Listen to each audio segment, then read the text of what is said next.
வணக்கம். திசைகளின் 5 மணி செய்திகள். தாக்குதல் நடத்திய சிறைச்சாலை அதிகாரிகளின் பெயர்களை வெளியிடுவீர். 2 சோஸ்மா கைதிகள் வழக்கு. சுங்கைபுலோ சிறைச்சாலையில் தங்களை கண்மூடித்தனமாக தாக்கிய 2 அதிகாரிகளின் பெயர்களை வெளியிடுமாறு சிறைச்சாலை இலாக்காவை கட்டாயப்படுத்தும் வழக்கு ஒன்றை 2 சோஸ்மா கைதிகள் தொடுத்துள்ளனர். இந்த பூர்வாங்க வழக்கு விசாரணையை 16 வயதுடைய அந்த 2 கைதிகளும் மலேசிய சிறைச்சாலை இலாக்காவின் தலைமை இயக்குநர், சுங்கைபுலோ சிறைச்சாலை இயக்குநர் மற்றும் உள்துறை அமைச்சர் ஆகிய 3 தரப்பினருக்கு எதிராக தொடுத்துள்ளனர். இந்த வழக்கு மனு கடந்த வாரம் வெள்ளிக்கிழமை கோலாலம்பூர் உயர்நீதிமன்றத்தில் தாக்கல் செய்யப்பட்டதாக அந்த 2 கைதிகளின் வழக்கறிஞர் ராஜேஷ் நாகராஜன் தெரிவித்தார். 2012ஆம் ஆண்டு சிறப்பு நடவடிக்கைகளுக்கான பாதுகாப்பு சட்டமான சோஸ்மாவின் கீழ் தடுத்து வைக்கப்பட்டுள்ள தங்களை விடுவிக்க கோரி கடந்த பிப்ரவரி மாதம் சுங்கைபுலோ சிறைச்சாலையில் 32 சோஸ்மா கைதிகள் உண்ணாவிரத போராட்டத்தை நடத்தினர். இந்த உண்ணாவிரத போராட்டத்தை முடிவுக்கு கொண்டு வரும்படி நெருக்குதல் அளித்த அந்த சிறைச்சாலை அதிகாரிகள் கடந்த பிப்ரவரி 11ஆம் தேதி தைப்பூசத்தன்று இரவில் தங்களை கண்மூடித்தனமாக அடித்து காயப்படுத்தியதாக கோகிலன் மற்றும் தினேஷ்குமார் என்ற 2 சோஸ்மா கைதிகளும் தங்கள் வழக்கு மனுவில் குறிப்பிட்டுள்ளனர். இப்படியொரு தாக்குதல் நடக்கவில்லை என்று உள்துறை அமைச்சர் டத்துஸ்ரீ சைஃபுடின் நசுத்தியோன் இஸ்மாயில் அறிவித்த போதிலும் இந்த தாக்குதலை நடத்தியதாக கூறப்படும் 2 அதிகாரிகளின் பெயர்களையும் சிறைச்சாலை இலாக்கா அம்பலப்படுத்த வேண்டும் என்று அவ்விருவரும் தங்கள் வழக்கு மனுவில் கேட்டுக் கொண்டுள்ளனர் என்று வழக்கறிஞர் ராஜேஷ் நாகராஜன் தெரிவித்துள்ளார். அந்த சிறைச்சாலை அதிகாரிகளுக்கு எதிராக சட்ட நடவடிக்கை எடுப்பதற்கு அவர்களின் பெயர்கள் அவசியமாகிறது என்ற கோகிலனும் தினேஷ்குமாரும் தங்கள் வழக்கு மனுவில் வலியுறுத்தியுள்ளனர். இவ்வழக்கு வரும் மார்ச் 19ஆம் தேதி விசாரணைக்கு வருகிறது. நேற்று ஞாயிற்றுக்கிழமை மிக சுமூகமாக நடைபெற்ற ஜாசேகா மத்திய செயற்குழு உறுப்பினர்களுக்கான தேர்தலில் பேராளர்களின் அபரிமித ஆதரவு பெற்று தேர்வு செய்யப்பட்ட கட்சியின் புதிய பொறுப்பாளர்கள் அனைவருக்கும் பிரதமரும் பக்காத்தான் ஹராப்பான் தலைவருமான டத்துஸ்ரீ அன்வார் தனது வாழ்த்துக்களை தெரிவித்துக் கொண்டார். நாட்டிற்காக தொடர்ந்து கடுமையாக உழைக்கும்படி ஜாசேகாவின் புதிய பொறுப்பாளர்களை டத்துஸ்ரீ அன்வார் கேட்டுக் கொண்டார். இன்று திங்கட்கிழமை கல்வி அமைச்சில் நடைபெற்ற நிகழ்வில் செய்தியாளர்கள் கூட்டத்தில் பேசிய டத்துஸ்ரீ அன்வார் ஜாசேகாவின் 2025-2028 பொறுப்பாளர்களுக்கு தனது வாழ்த்துக்களை தெரிவித்துக் கொள்வதாக குறிப்பிட்டார். ஜாசேகாவின் தேர்தலில் இலக்கவியல் அமைச்சர் கோபிந்த் சிங் டியோ கட்சியின் புதிய தலைவராக தேர்வு செய்யப்பட்டுள்ள வேளையில் கட்சியின் பொதுச் செயலாளராக ஆந்தனி லோ தனது பதவியை தற்காத்துக் கொண்டார்.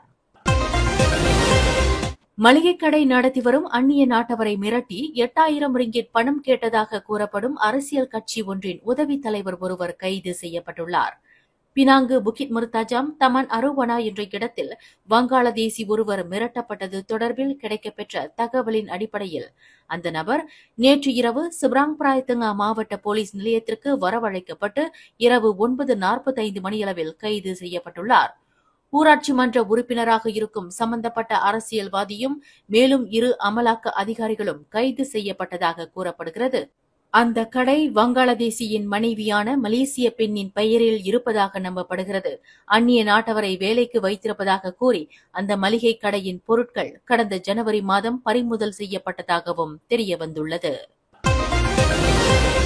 அரச நகரான கிள்ளான் ஜலான் தப்பி சுங்காயில் அருள் பாலித்து வரும் ஸ்ரீ செல்வ விநாயகர் ஆலயத்தில் ஸ்ரீ செல்வ விநாயக 308 திரிசதி கலசாபிஷேகம் நேற்று மார்ச் 16ஆம் தேதி ஞாயிற்றுக்கிழமை வெகு விமரிசையாக நடைபெற்றது.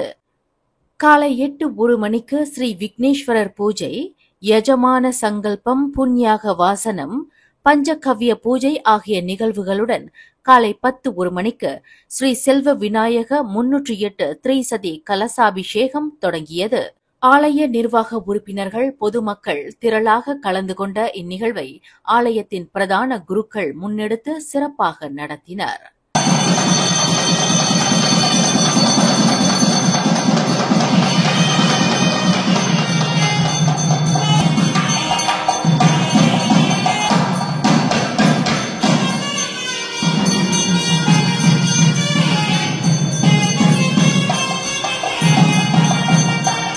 முன்னதாக மார்ச் 16ஆம் தேதி சனிக்கிழமை மாலை 4:30 மணிக்கு சிறப்பு பூஜைகளுடன் ஸ்ரீ செல்வ விநாயகர் 308 திரிசதி கலச பூஜை, மூலமந்திர ஹோமம், முதற்கால மகா பூர்ணாஹூதி, மகா தீபாராதனையோடு பிரசாதமும் வழங்கப்பட்டது.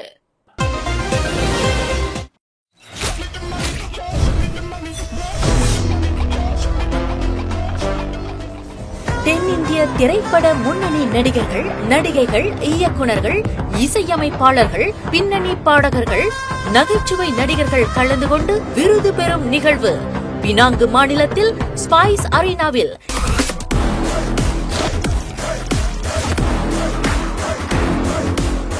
ஏப்ரல் 5ஆம் தேதி சனிக்கிழமை மாலை 5 மணிக்கு 17ஆம் ஆண்டு எடிசன் தமிழ் திரை விருதுகள் நடைபெறவுள்ளது.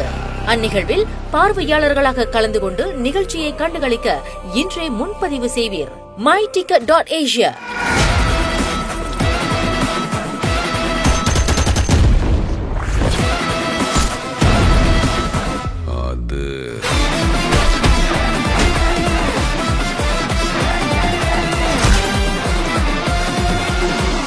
My darlings, missed you all. தொடர்புக்கு 039760144 03860050196. வாகனம் ஒன்றில் திடீர் என்று தீப்பிடித்துக் கொண்டதில் கணவனும் மனைவியும் அதிர்ஷ்டவசமாக உயிர் தப்பினர். இச்சம்பவம் இன்று காலை 10:50 மணியளவில் வடக்கு தெற்கு நெடுஞ்சாலையில் கிடா ஜித்ராவிற்கு அருகில் நிகழ்ந்தது. வாகனத்தின் இயந்திர பகுதியில் இருந்து புகை வரத் தொடங்கிய நிலையில் தீ திடீரென்று பரவியதால் வாகனத்தை செலுத்திய நபர் மிக துரிதமாக தடம் மாறி அவசர தடத்திற்கு செலுத்தி அந்த டொயோட்டா அல்ஃபாட் வாகனத்தை நிறுத்தினார். வாகனம் நின்ற அடுத்த கணமே கணவன் மனைவியும் காரை விட்டு மின்னல் வேகத்தில் வெளியேறினர். பலத்த வெடிப்பு சத்தங்களுடன் தீ வாகனத்தின் நாலாபுறமும் சூழ்ந்து கொண்ட நிலையில் தீயின் ஜுவாலையில் சிக்குவதில் இருந்து இருவரும் உயிர் தப்பினர் என்று ஜித்ரா தீயணைப்பு நிலைய தலைவர் நோர் அஜார் தஜுடின் தெரிவித்தார். சம்பவ இடத்திற்கு விரைந்த தீயணைப்பு குழுவினர் வாகனத்தில் கொழுந்துவிட்டு எரிந்த தீயை சுமார் 20 நிமிடத்தில் முழுமையாக கட்டுப்படுத்தியதாக அவர் குறிப்பிட்டார். நோன்பு மாதத்தில் பகல் வேளையில் உணவகத்தில் அமர்ந்து உணவருந்தியதற்காக சீன ஆடவர் ஒருவரை கன்னத்தில் அறைந்த முதியவர் ஒருவருக்கு எதிராக அளிக்கப்பட்ட புகார் குறித்து போலீசார் விசாரணை செய்து வருகின்றனர். ஜோஹர் பாருவில் பேரங்காடி மையம் ஒன்றில் உள்ள உணவகத்தில் பிற்பகல் 3:45 மணியளவில் நிகழ்ந்துள்ள இந்த தாக்குதல் தொடர்பான காணொலி ஒன்று சமூக வலைதளத்தில் பரவலாக பகிரப்பட்டு வருவதாக ஜோஹர் பாரு உத்தாரா மாவட்ட போலீஸ் தலைவர் பல்வீர் சிங் தெரிவித்தார். இச்சம்பவம் தொடர்பில் நேற்று இரவு 9:08 மணிக்கு 21 வயது சீன ஆடவர் ஒருவரிடம் இருந்து தாங்கள் போலீஸ் புகார் பெற்றிருப்பதாக அவர் குறிப்பிட்டார். உணவறிந்து கொண்டிருந்த சீன ஆடவரை முஸ்லிம் ஆடவர் என்று நினைத்து அவரை தவறுதலாக தனது தந்தை அறைந்து விட்டதாகவும் அதற்காக தாம் மன்னிப்பு கேட்டுக் கொள்வதாகவும் அந்த முதியவரின் மகன் தெரிவித்துள்ளார். மேலும் செய்திகளை தெரிந்து கொள்ள கீழே இருக்கும் பெல் பட்டனை அழுத்துங்கள். உங்கள் மகிழ்ச்சியை வெளிப்படுத்த லைக் மற்றும் ஷேர் செய்யுங்கள். தொடர்ந்து திசைகளோடு இணைந்திருக்க சப்ஸ்கிரைப் செய்யுங்கள்.